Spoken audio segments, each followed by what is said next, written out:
नमस्ते, मैं हूं डॉक्टर प्रिया भावे चित्तावर और मैं रिप्रोडक्टिव मेडिसिन स्पेशलिस्ट हूं बंसल हॉस्पिटल भोपाल में। और मेरे पुराने वीडियोस में हम इनफर्टिलिटी रिप्रोडक्टिव मेडिसिन से रिलेटेड विभिन्न टॉपिक्स पे चर्चा करते आए हैं। एक जो बहुत ही कॉमन सवाल मुझसे आप सब ने पूछा है वो है लो AMH के बारे में। कई सारी महिलाएं जिनका संतानहीनता के लिए इवैल्यूएशन उपचार चल रहा होता है, जब वो उनका एक ब्लड टेस्ट कराया जाता है एंटी मुलेरियन हार्मोन यानी AMH, और अगर उसकी वैल्यू लो आ जाती है यानी उसकी बहुत कम वैल्यू आ जाती है तो पेशेंट्स बहुत घबरा जाते हैं। ये सोचते हैं कि अब लो AMH हो गया है, अब इसका किस तरह से हम इसको बढ़ाएं, क्या इसका उपचार है, और क्या रिड्यूस्ड AMH या लो AMH वाले मरीजों को केवल डोनर एग IVF यानी बैंक से ही एग्स लेके माँ बनने का सुख प्राप्त हो सकता है, क्या इसका कोई नेचुरल ट्रीटमेंट नहीं है।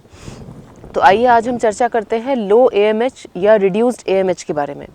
सबसे पहले हम ये जानना ज़रूरी है कि AMH यानी एंटी मुलेरियन हार्मोन एक हार्मोन है जो हमारे ओवरी के अंदर जो फॉलिकल्स होते हैं उसके अंदर ग्रैन्युलोसा सेल्स के द्वारा बनाया जाता है। ये जो AMH की वैल्यू है ये रिफ्लेक्ट करती है हमारे ओवेरियन रिजर्व को, यानी हमारी ओवरी के अंदर कितने फॉलिकल्स बचे हुए हैं, या यूँ कह लीजिए कि यदि हमारी क्रोनोलॉजिकल एज 25 है तो AMH हमें ये बताएगा कि हमारी ओवरीज़ की एज कितनी है, यानी ओवरीज़ में कितने फॉलिकल्स बचे हुए हैं, कितनी हमारी फर्टिलिटी बची हुई है। नॉर्मल स्तर की यदि बात करें तो नॉर्मल लेवल्स AMH के होते हैं 2 to 6 नैनोग्राम पर डेसीलीटर। यदि किसी का AMH 1.5 से 2 है तो उसे हम लो नॉर्मल कहते हैं। यदि ये 1.5 से कम है तो फिर इसे लो AMH यानी 1 to 1.5 को लो AMH कहा जाता है और लेस देन 1 को लो AMH हम कहते हैं। अब ये जानना बहुत ज़रूरी है कि यदि किसी महिला का AMH कम है, इसका अर्थ ये बिल्कुल भी नहीं है कि उसे टेस्ट ट्यूब बेबी ट्रीटमेंट के लिए डायरेक्टली जाना चाहिए। ये लो AMH का ये भी मतलब नहीं है कि जब भी आप IVF करें तो आपको एग डोनेशन या बैंक से एग्स लेने की ही हमेशा आवश्यकता पड़ेगी। AMH केवल हमें ये बताता है कि टोटल फॉलिकल्स जो हैं वो कितने बचे हुए हैं ओवरीज में। हम जानते हैं कि नॉर्मल कंसेप्शन के लिए एक ही फॉलिकल बनता है और एक ही एम्ब्रियो हमारे शरीर के अंदर बनता है। तो यदि आपका AMH कम है परंतु यदि आपका ओव्यूलेशन हो रहा है, आपकी माहवारी रेगुलर है, और यदि आपको ट्राई करते हुए ज़्यादा समय नहीं हुआ है तो आप नॉर्मल कंसीव के लिए भी चांस ले सकती हैं।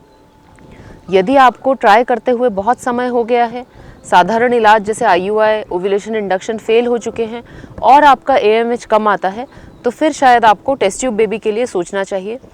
यदि आपका AMH 0.5 से भी कम है तो शायद डोनर एग IVF आपके लिए अच्छा ऑप्शन रहेगा। यदि आपका AMH 0.5 से ज़्यादा है तो आप अपने डॉक्टर से डिस्कस करके और अपने खुद के एग्स के साथ में IVF के लिए भी कोशिश कर सकते हैं। हम जानते हैं कि IVF में हम 5 से 10 फॉलिकल्स डेवलप करना चाहते हैं, परंतु यदि किसी का AMH कम है तो जो टोटल फॉलिकल्स हमको मिलते हैं, टोटल एग्स जो हमको मिलते हैं, उसकी संख्या जो है वो कुछ कम हो जाती है।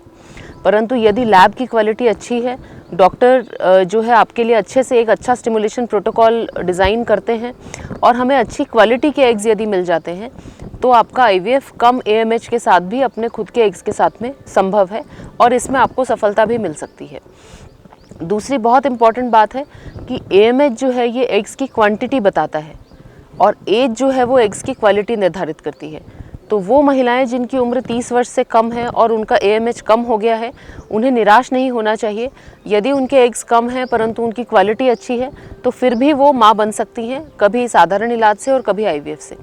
यदि आपकी उम्र 37 ईयर्स से ऊपर है और आपका AMH कम हो गया है, उस केस में आपको सीरियसली डोनर एग IVF के बारे में अपने डॉक्टर से चर्चा करनी चाहिए, क्योंकि जब एज 37 से ऊपर होती है और AMH 0.5 से कम होता है तो IVF का में सफलता का प्रतिशत जो है वो बहुत ही कम होता है और मिसकैरेजेस का जो चांस है वो ज़्यादा होता है। तो इस प्रकार आज हमने जाना कि यदि किसी महिला का AMH कम हो गया है तो इसके क्या मायने हैं, इसका क्या अर्थ है और इसे हमें आगे ट्रीटमेंट डिसीजंस में किस तरह से उपयोग करना चाहिए। एक और सवाल जो मन में आता है कि क्या इस AMH लेवल को हम किसी तरीके से बढ़ा सकते हैं, यानी क्या कोई दवाइयाँ हैं जिससे ये AMH बढ़ सकता है। समझने की बात यह है कि AMH जो है ये केवल हमें एक रिफ्लेक्शन दे रहा है टोटल एग्स का। टोटल एग्स की जो संख्या है वो एज के साथ कम होती जाती है और ये एक एजिंग की नॉर्मल प्रक्रिया है। हम जानते हैं कि हम एजिंग को रिवर्स नहीं कर सकते। यदि हमारे शरीर में एज रिलेटेड कोई चेंजेस है, मान लीजिए मेरे बाल सफ़ेद हो गए हैं, तो मैं किसी भी ट्रीटमेंट से उन्हें काला नहीं कर सकती। उसी प्रकार यदि AMH कम हो गया है तो ये एक एज रिलेटेड चेंज को दर्शा रहा है और कोई भी ऐसा ट्रीटमेंट नहीं है जिससे इसके स्तर को बढ़ाया जा सके। कुछ हार्मोन्स जैसे DHEA, आर्जिनिन, कोक्यू, ये सब बताए जाते हैं कि इससे AMH बढ़ जाता है, परंतु मेरे हिसाब से जब हम इन ट्रीटमेंट्स को लेते हैं तो हमारा समय वैसे भी जाता है और इन ट्रीटमेंट्स का जो अच्छे क्वालिटी के ट्रायल्स हैं उनमें बहुत ज़्यादा फ़र्क नहीं पाया गया है। तो यदि आपका AMH कम है तो AMH को बढ़ाने की इच्छा करने की बजाय आप जल्द से जल्द अच्छे रिप्रोडक्टिव मेडिसिन स्पेशलिस्ट को दिखाइए।